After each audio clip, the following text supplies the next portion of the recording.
কাল দক্ষিণ চব্বিশ পরগনা থেকে একজন ভক্ত আমায় ফোন করেছিলেন। তা উনি আমার কাছ থেকে নিতে চান একটি 7মুখী রুদ্রাক্ষ এবং 7খানা 5মুখী রুদ্রাক্ষ। কিন্তু 7টি 5মুখী রুদ্রাক্ষ উনি একটু বড় সাইজের মধ্যে যাচ্ছেন এবং ফল থেকে ছাড়িয়ে দিতে হবে। তা সবার প্রথমে আমি কিছু ফল জলের মধ্যে ভিজিয়ে রেখেছি। তা এখান থেকে আমি বেছে বেছে 7টা ফল এই চাকু দিয়ে কেটে ছাড়াবো, আর তারপরে এই জলের মধ্যে রেখে ভালো করে ব্রাশ দিয়ে পরিষ্কার করে নেব। সবার প্রথমে 7টা 5মুখী রুদ্রাক্ষকে আমি ভালো করে পরিষ্কার করে সুতোয় গেঁথে নেব। তারপরে আমি বেছে নেব ওনার জন্য একটি 7মুখী রুদ্রাক্ষ নেপালি দানা।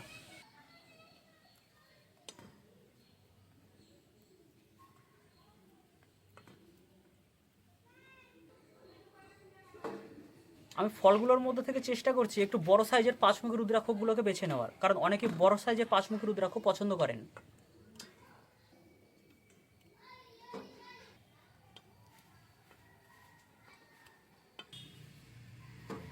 রুদ্রাক্ষের এই গোটা ফলগুলো বিভিন্ন রকমের সাইজের হয়, তাই এগুলো হচ্ছে বড় সাইজের রুদ্রাক্ষর ফল। এই ভক্ত বড় সাইজের রুদ্রাক্ষর ফলের থেকে আমাকে ছাড়িয়ে দিতে বলেছিলেন।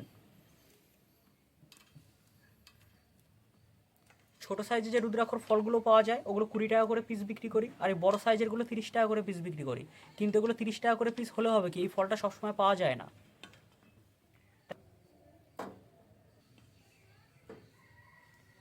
সবে 5টা হলো, এখনও 2টো আমায় বেছে নিতে হবে। এই ফলগুলোর মধ্যে প্রত্যেকটা ফলের সাইজে মোটামুটি বেশ ভালো। তা আমি চেষ্টা করছি বড়গুলোর মধ্যেও যদি বড়গুলো দেওয়া যায় তাহলে ভক্ত আরও বেশি খুশি হবেন।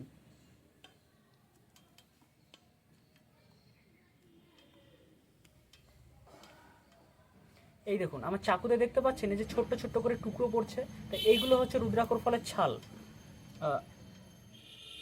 এই যে ঠিক এই যে এইরকম আমলকি যেভাবে কাটেন ঠিক ওইভাবেই চাকু দিয়ে একটু একটু করে ফলগুলোকে কেটে কেটে ছাড়াতে হয় এবং ভেতরে রুদ্রাক্ষকে বার করে নিতে হয়।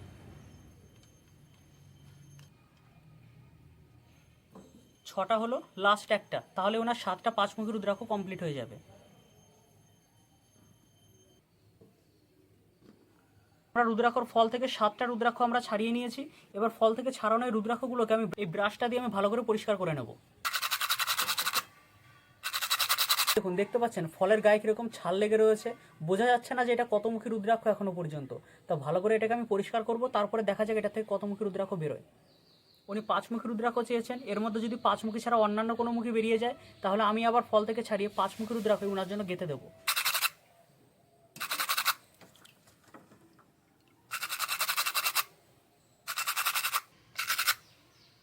তা প্রথম রুদ্রাক্ষর ফলটা ছাড়িয়ে আমি ভালো করে পরিষ্কার করে নিলাম।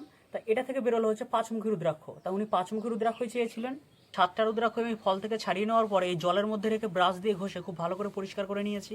আপনাদের একবার ব্রাশের অবস্থাটা দেখাই। এই যে হচ্ছে ব্রাশ, এই হচ্ছে হাত, আর এই যে জল, এই দেখুন ভেতরে দেখতে পাচ্ছেন কেমন এই যে কালো কালো, এইগুলো হচ্ছে রুদ্রাক্ষর গুঁড়োটা। ফলের যে শ্বাসগুলো এই রুদ্রাক্ষর গায়ে লেগেছিল, তা জল দিয়ে ভালো করে পরিষ্কার করে নেওয়ার পরে জলের তলায় একদম থিতিয়ে আছে। আপনাদের একবার দেখানোর চেষ্টা করব ওই জলের তলায় থিতিয়ে থাকা ওই গুঁড়োগুলোকে।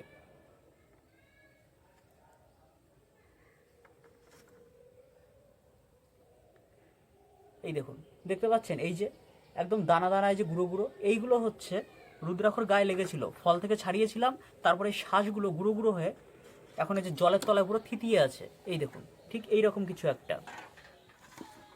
আর রুদ্রাক্ষগুলো আমরা ব্রাশ দিয়ে ভালো করে পরিষ্কার করে নিয়েছি, জলে তারপরে খুব সুন্দর করে ধুয়েও নিয়েছি। এইবার আমরা এগুলো গেঁথে নেব লাল সুতোয়। এর জন্য 7টা রুদ্রাক্ষকে আমি জল দিয়ে খুব ভালো করে পরিষ্কার করে নেওয়ার পরে এইবার আমি সুচ দিয়ে খুব সুন্দর করে দেখুন ফুটোগুলোকে এইভাবে ক্লিয়ার করে নিচ্ছি। ঠিক এইভাবেই প্রত্যেকটা রুদ্রাক্ষর মুখ এবং পুচ্ছের যে শ্বাস দিয়ে বন্ধ থাকে সেইগুলো আমি খুব সুন্দর করে ক্লিয়ার করে নিচ্ছি। এই দেখুন এই দিকটা হচ্ছে মুখ থাকে, আর এই দিকটা হচ্ছে থাকে পুচ্ছ। ফুটো করা কমপ্লিট হয়ে গেলে এইবার আমি লাল কাঠ দিয়ে এই প্রত্যেকটা রুদ্রাক্ষকে গেঁথে নেব। তবে প্রত্যেকটা রুদ্রাক্ষ একটা সুতোর মধ্যে গাঁথলে হবে না, কারণ এই ভক্ত যে চেয়েছেন আমার কাছে 7টা 5মুখী রুদ্রাক্ষ, উনি 7জনকে পরাবেন এই 5মুখী রুদ্রাক্ষ আলাদা আলাদা করে একটি একটি করে। তাহলে সেই জন্য আমাকে প্রত্যেকটা রুদ্রাক্ষ আলাদা আলাদা সুতোয় আমাকে গেঁথে দিতে হবে। এই ভক্ত আমার কাছে 7টা 5মুখী রুদ্রাক্ষ ছাড়াও আরও একটি 7মুখী রুদ্রাক্ষ চেয়েছিলেন 300 টাকা সাইজটা। তা এই যে হচ্ছে 7মুখী রুদ্রাক্ষটা নেপালি দানা, এই সাইজটা হচ্ছে 300 টাকা করে পিস।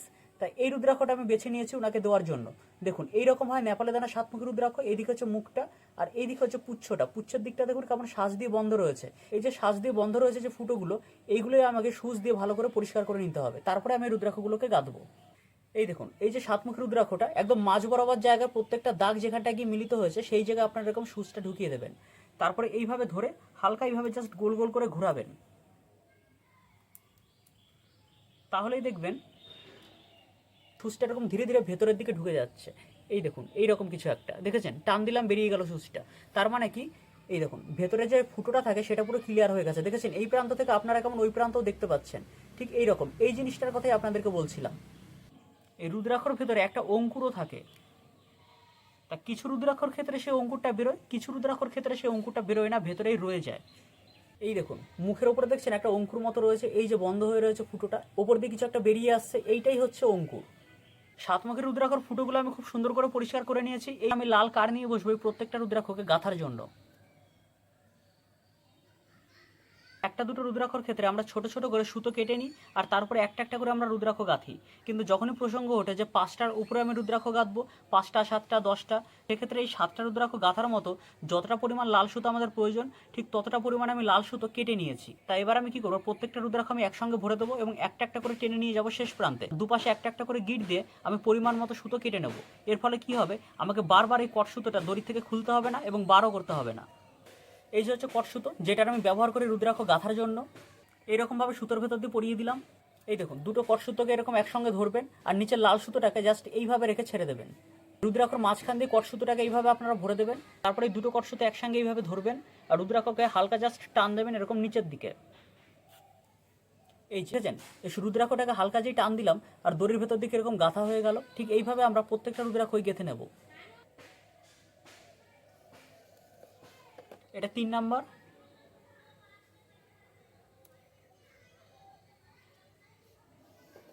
এটা হচ্ছে 4 নাম্বার পাঁচমুখী রুদ্রাক্ষটা। এটা হচ্ছে 5 নাম্বার। এটা হচ্ছে 6 নাম্বার। আর বাকি রইল লাস্ট 7 নাম্বার পাঁচমুখী রুদ্রাক্ষটা। এই 7মুখী রুদ্রাক্ষটাকে আমরা সাইডে রেখে দিলাম। সবার প্রথমে আমরা এই 7টা পাঁচমুখী রুদ্রাক্ষকে আগে গেঁথে নিই। এইটা হচ্ছে নেপালের 7মুখী রুদ্রাক্ষর দানা, যেটা হচ্ছে লাস্ট বাকি রয়ে গেছে গাঁথা। এটাও আমরা এই সুতোর মধ্যে পরিয়ে দেবো। এই কট সুতোটার আপাতত আর কোনো প্রয়োজন নেই আমাদের, এটা আমরা সাইডে সরিয়ে রাখলাম। এইবার আমরা রুদ্রাক্ষকে হালকা করে টেনে টেনে নিয়ে যাবো সুতোর মধ্যে দিয়ে, আর যতটুকু আমাদের প্রয়োজন একটা মানুষের গলায় পরার মতন ঠিক ততটুকু সুতো আমরা কেটে নেব।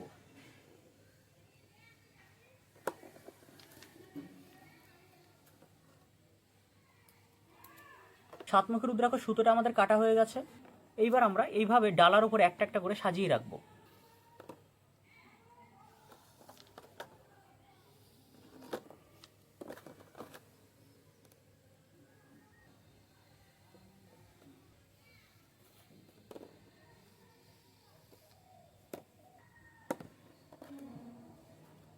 এটা হচ্ছে দ্বিতীয় পাঁচমুখী রুদ্রাক্ষটা। এটা হচ্ছে 3 নাম্বার পাঁচমুখী রুদ্রাক্ষ। এটা হচ্ছে চতুর্থ পাঁচমুখী রুদ্রাক্ষটা। এটা হচ্ছে 5 নাম্বারটা। এটা হচ্ছে 6 নাম্বার। আর এটা হচ্ছে লাস্ট 7 নাম্বার রুদ্রাক্ষটা। এইবার সাজিয়ে রাখা এই 8টা রুদ্রাক্ষ আপনাদেরকে একবার দেখিয়ে নিই। এই দেখুন দেখতে পাচ্ছেন এই কোণায় রয়েছে একটা 7মুখী রুদ্রাক্ষ আর পরপর রয়েছে 7খানা পাঁচমুখী রুদ্রাক্ষ। আর এইভাবে সাজিয়ে রাখার কারণটাও একবার আপনাদেরকে বলি। এখনও কিন্তু আমাদের গিটটা বাকি রয়েছে। রুদ্রাক্ষ গাঁথার পরে দুপাশে একটা একটা করে গিট দিতে হয়। আমি যদি একটার উপরে একটা একসঙ্গে রাখতাম রুদ্রাক্ষগুলোকে, তাহলে রুদ্রাক্ষ দড়িগুলো জড়িয়ে যেত। এই কারণে আমি আলাদা আলাদা করে রেখেছি যাতে আমার গিট দিতে সুবিধা হয়। প্রথমে দিলাম 7মুখী রুদ্রাক্ষকে, এর দুপাশে একটা একটা করে গিট দেবো। এক পাশে একটা দিলাম,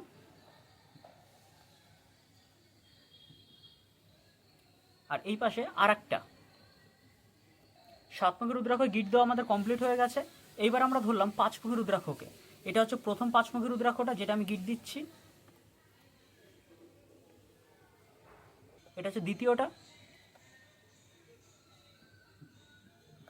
ঠিক এইভাবে আমরা সমস্ত রুদ্রাক্ষগুলোর দুপাশে একটা একটা করে গিট দিয়ে নেব।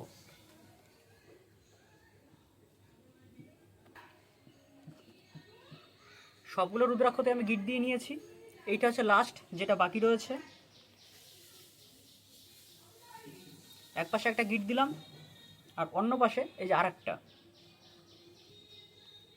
এই ভক্ত আমার কাছে যে কটা রুদ্রাক্ষ চেয়েছিলেন আমি সব কটা রুদ্রাক্ষ সুতো দিয়ে গেঁথে দিয়েছি। তার সুতোয় পরানোর পর আমি গিট দিয়ে দিয়েছি। এবারে রুদ্রাক্ষগুলোকে প্যাকেট করতে হবে ভক্তর কাছে পৌঁছানোর জন্য, ডেলিভারির প্রস্তুতি নেওয়ার জন্য।